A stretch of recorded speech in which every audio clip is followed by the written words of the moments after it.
नमस्ते शुभ संध्या। संस्कृत विषय को नहीं ओडिशा हाईकोर्ट वर्तमान समय एक गुरुत्वपूर्ण राय प्रकाश करिसंती एवं रायर शेष से कहते जे ओडिशा सरकार बा राज्य सरकार जो निष्पत्ति नेबे ताहा ही अंतिम निष्पत्ति रहिबो। तो राज्य सरकार निष्पत्ति पर ओडिशा रे संस्कृत क्षेत्र में ओडिशा संस्कृत शिक्षा क्षेत्र में एक बहुत बड़ परिवर्तन आसीपे। राज्य सरकार के निष्पत्ति पर प्रायतः विद्यालय स्तर में जो संस्कृत शिक्षा रही प्रभावित होबार संभावना रोचे। द्वितीय संस्कृत विद्यार्थी संख्या ह्रास पाइबार यथेष्ट संभावना रोचे, किंतु संस्कृत शिक्षार जो मान रही किंतु यथेष्ट परिमाण में बढ़िबार संभावना रोचे। एवं चतुर्थ बिंदु जदि कहबा अनेक संस्कृत विद्यार्थी एवं शिक्षक यह निष्पत्ति द्वारा प्रभावित हो पारती। तो कौन रही संपूर्ण विषयटी कौन सी राय थिला ये सब विषय मैंने जानिबा वर्तमान समय। तो ता पूर्व कहवाक चाहे जो मैंने सीटेट खास करके प्रिपेयर होती एवं जो मान पेपर 1 एवं 2 रे लैंग्वेज संस्कृत एवं ओडिया रही से आम चैनल को विजिट करेंगे। प्रत्येक दिन संध्या समय ओडिया किंबा संस्कृत लैंग्वेज गोटे क्लास रहे ता सहित ईवीएस एवं सोशल साइंस जहाँकि रही इतिहास भूगोल एवं राजनीति विज्ञान वीडियो ये उपलब्ध थाए। तो वर्तमान समय जानिबा कौन थिला संपूर्ण घटनाटी। तो देखिपा समस्ते 17/8 अर्थात 17/8 रे एक संवादपत्र एक खबर प्रकाशित होता जो थे कि यह कहुई कि संस्कृत प्रश्नपत्र उत्तर देवनागरी लिपि न लिखा प्रसंग को लेकिन एवं मासक मध्य निर्देश को कार्य करने हाईकोर्ट बोर्ड को निर्देश देते किंतु वर्तमान पर्यंत यह विषय बा यही कार्यटी को राज्य सरकार पालन करना जो कि पुणी थे हाईकोर्ट राज्य सरकार को संस्कृत शिक्षा विषय में निष्पत्ति नापी कहीदे। तो कौन थिला संपूर्ण विषयटी को आसन देखा। तो प्रथम रही कहीं गोटे विषय सृष्टि होती ना आम समस्ते जानिथिबा ओडिशा रू जो माने खास कर बिलोंग करुछन्ते सेमान जानिथिबे संस्कृत विषयटी को ओडिशा रे बा ओडिया रे कोन करा जाइथे ना लिखा जाइथे याकू देवनागरी लिपि रे लिखा जाई न थाए। तो संस्कृत को देवनागरी लिपि रे न लिखिबा को नेकी समस्याटी खास करके आरंभ होईछि। तो यही संपर्क में 2021 एप्रिल 15 तारिख में हाईकोर्ट निर्देश देते जे यही नियमटी को यही संबंध में चर्चा करी कहीं देवनागरी लिपि रे लिखा जाउनी से संपर्क में निज सत्यपाठ दाखल करने माध्यमिक शिक्षा बोर्ड को कही किंतु से नियम को पालन करी नथिला। जो कौन होता ना पुणी थे अगस्ट मसरे यही विषय को लेकिन हाईकोर्टर पुणी थे द्वारस्थ होते एवं परवर्ती समय कौन होता ना मासे टाइम देते ओडिशा हाईकोर्ट यही संबंध में निज राय को प्रकाश करने एवं निज निष्पत्ति को शुणेबाई माध्यमिक शिक्षा बोर्ड को। तो केबे घटनाटी कोर्ट को जाइथिला ना 2013 मसीह 2013 मसीह कौन होती ना हिंदी शिक्षक संघ जो थिला ओडिशार तो सेमाने कौन करथिले ना कोर्ट को जाइथिले। सेमाने कोर्ट जीवार कारण कौन रही ना 2014 जो पोस्टिंग आसथिला सेतिरे हिंदी टीचर संख्या बहुत कम थिला। कारण कौन थिला ना विद्यालय स्तर हिंदी को विषय को पिला माने ग्रहण करुनथिले। काहेकि ग्रहण करुनथिले ता आगु देखिबा जो कि हिंदी शिक्षक संघ अनुभव करिथिला शिक्षक अभाव रोचे परवर्ती समय जब यही चले ताहले हिंदी शिक्षा जो रही आमर ताहा ओडिशा रे संपूर्ण रूप से नष्ट हो सब विषय को चिंता करी 2013 मसीह हिंदी शिक्षक संघ कोर्ट जाइथिले एवं से समय हिंदी शिक्षक संघर संपादक जी थे अक्षय कुमार पंडा से केस को सेठी आरंभ करथिले एवं यही सब संपर्क में ओडिशा हाईकोर्ट निजर राय प्रकाश करिसंती। तो कहीं एक भाषा को लेकिन एक समस्या सृष्टि होती संस्कृत विषय विरुद्ध में कहीं एक हिंदी संघ जाइए। तो किसी बिंदु ये रही देखिपर संस्कृत विषय कौन कर ओडिशा रे उभय ओडिया भाषा एवं लिपि रे लिखा जाए किंतु हिंदी भाषाटी को कौन करा देवनागरी लिपि रे लिखि थांती एणु पिला माने कौन करते हिंदी भाषा अपेक्षा संस्कृत भाषा को ग्रहण करि थांती। द्वितीय बिंदु जदि रहिबा कहबा ओडिया भाषा एवं लिपि रे लिखिबा कारण पिला माने कौन करूछना भल नंबर मध्ये नहीं आछंती भल ओडिया भाषा लिखिबा को पड़िथा एवं ओडिया लिपि रे उत्तर देबा को पड़िथा एणु पिला माने ओडिया भाषा एवं ओडिया लिपि पिला मानकर बाल्यकाल रही है एणु से भल नंबर नहीं आसती किंतु हिंदी भाषा एवं हिंदी लिपि ओडिशा रे वास करुवा विद्यार्थी मानक पई गोटे कौन गोटे संपूर्ण नुआ होता है एणु से हिंदी जो मैंने खास करके पिला नहीं था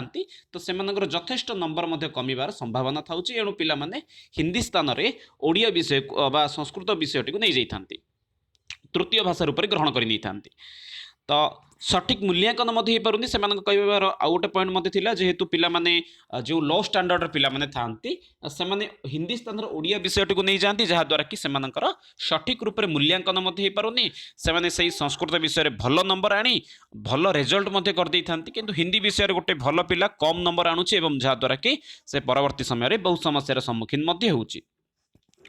अधिक हिंदी विषय अधिक पिला हिंदी विषय को न ग्रहण कर शिक्षक नियुक्ति सठिक रूप से हो पारुनी सबुठ मेन पॉइंट ताहा ही थिला कहीं 2014 जो नोटिफिकेशन आसते हिंदी संस्कृत टीचर मान नियुक्ति से हिंदी शिक्षक संख्या टी कम थिला किंतु संस्कृत शिक्षक संख्या टी अधिक थिला वर्तमान समय 2021 भिन्न रूप रही तो से सब दृष्टि रखी कौन करा ना एक्चुअली केस करा तो हिंदी पिला हिंदी विषय को कौन करुँच अधिक पिला नौ ना जहाद्वारा कौन हो शिक्षक नियुक्ति सठिक समय हो पारना जहाद्वारा कि जो मैंने हिंदी विषय को निजर भविष्य गढ़ापी चाहते से भविष्य अंधार आड़ को ठेली जाऊँगी गोटे चिंतन थिला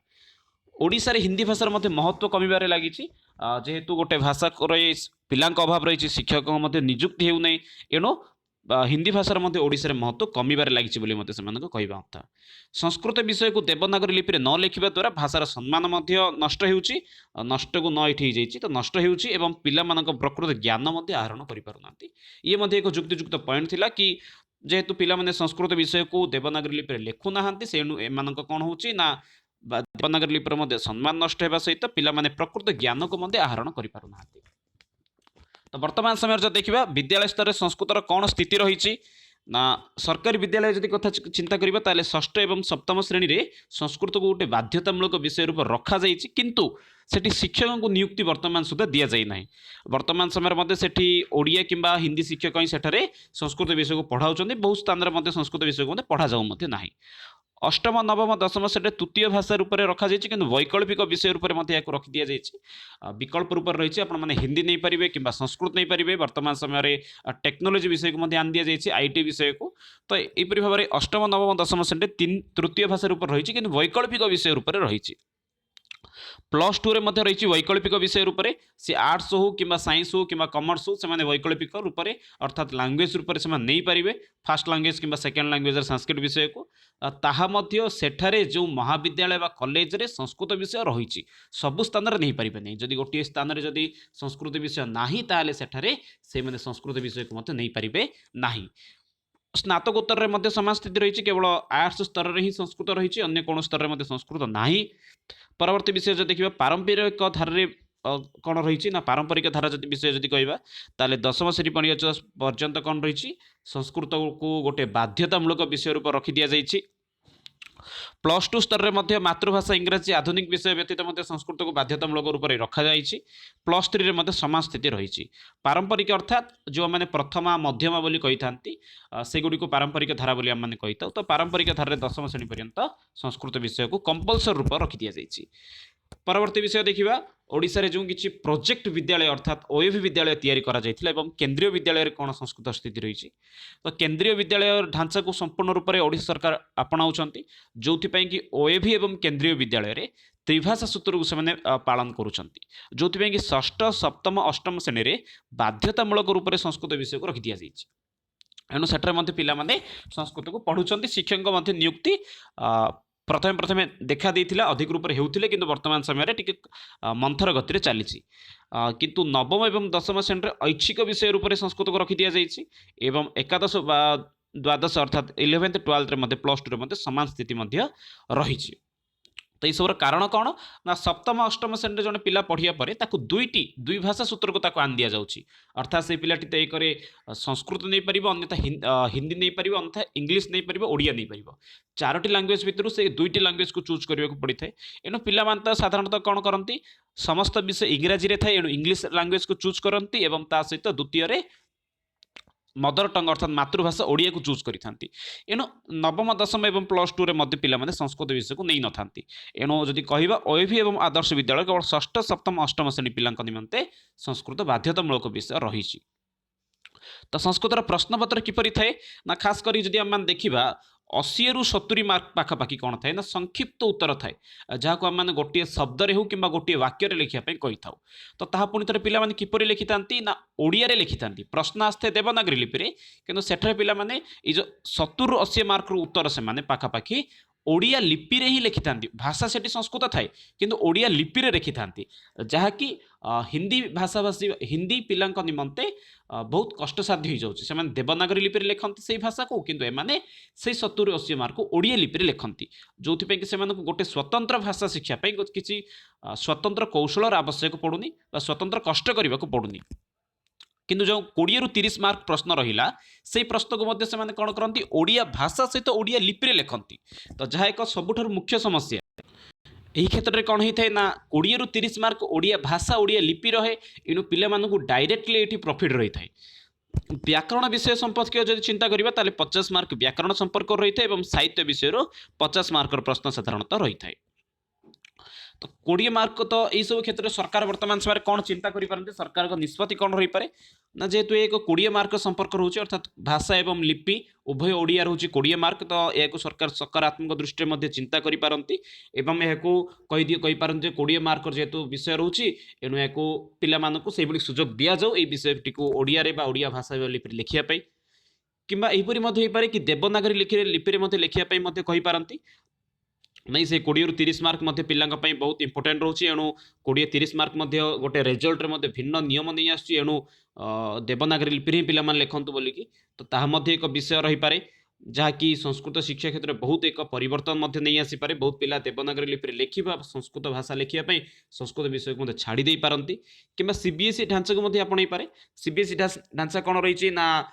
20 मार्क रो सेमानकर प्रैक्टिकल थे एवं 80 मार्क एमसीक्यू थाए तो एक मार्किया प्रश्न रही है तो से भाई ढांचा को आपणे दे पारती जहाद्वारा कि कौन हम ना सेठी केवल ओडिया लिपि ओडिया प्रश्न उठुनी देवनागरी लिपि एवं देवनागरी भाषा जहाद्वारा कि पिला माने किछि परिमाण रो क्षेत्र को आसी पारती अन्य प्रदेश को अनुकरण करें खास करके जो आंध्र प्रदेश हो तमिलनाडु हो केरला हो सेठारे किपरि संस्कृत भाषा को शिक्षण दि जाऊँगी ताकू सरकार देखिपारती चिंता करें कहीं हिंदी भाषाभाषी जो सब राज्य गुड़िक रही है उभय लिपि से देवनागरी लिपि रही है एणु सेठारे किसी परिवर्तन आसन था एणु अन्य प्रदेश आंध्र प्रदेश